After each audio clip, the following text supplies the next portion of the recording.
பிரைஸ்களால் அருமையற்றவருமாகிய நாமத்தில் யாவரும் வாழ்த்து வரும். இந்த நாளில் செய்வதில் ரொம்ப சந்தோஷம். இவங்க என்னுடைய மனைவி.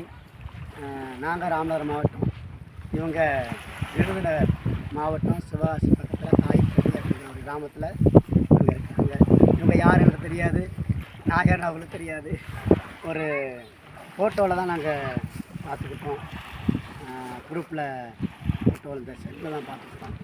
அதில் பார்த்து நாங்கள் அறிமுகமானோம். இவங்க என்ன ஜாதி இருக்குது, நான் என்ன ஜாதி இருக்குது அவங்களுக்கு தெரியாது. அப்படி தான் நாங்கள் பார்த்து பேசி அறிமுகமானோம். கர்த்தர் நல்ல ஒரு துணையை எனக்கு இணைச்சிருக்கிறார். கர்த்தர் நல்ல ஒரு துணையை எனக்கு அமைச்சிருக்கிறார். சில நேரங்களில் இவங்க எனக்கு என்னது முள்ளாக இருப்பாங்க. முள் அப்படின்னா என்னது குத்துறது கிடையாது. சில தவறு பண்ணும்போது திறப்பு குத்தி என்ன பண்ணுவாங்க, அதை மாற்றுறதுக்கு அதை நினைப்பூட்டுவாங்க. அப்படி நல்ல ஒரு மனைவியை கர்த்தர் கொடுத்துருக்கிறார். இவங்க எப்போ எனக்கு கிடைச்சாங்க அப்படின்னா எதிர்பார்க்க கிடையாது. கர்த்தரே எனக்கு கொடுத்தது, கர்த்தரே எனக்கு நியமித்த ஒரு கிஃப்ட்டு.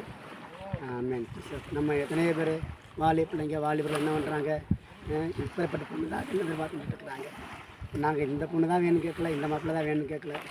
தெய்வ சுத்தமாக தான் நடக்கட்டும். நிச்சயம் ஆகிற வரையிலும் தெய்வ சுத்தமாக தான் நடக்கட்டும். அப்படி தான் நான் இன்னும் நிச்சயமானதுக்கப்புறமா தான் நாங்கள் ஓகே பண்ணோம். அது வரைக்கும் தேவ சுத்தம் இல்லைன்னா கேள்வி போட்டுருங்க அப்படின்னு சொல்லி நான் ஜெபம் பண்ணோம். கரெக்டாக தேவ சுத்தத்தை எங்களுக்கு கொடுத்துருக்கோம். கர்த்தர் நல்லவர், அவன் அவங்க ஏற்படுத்தப்படுவார். ஆமென்.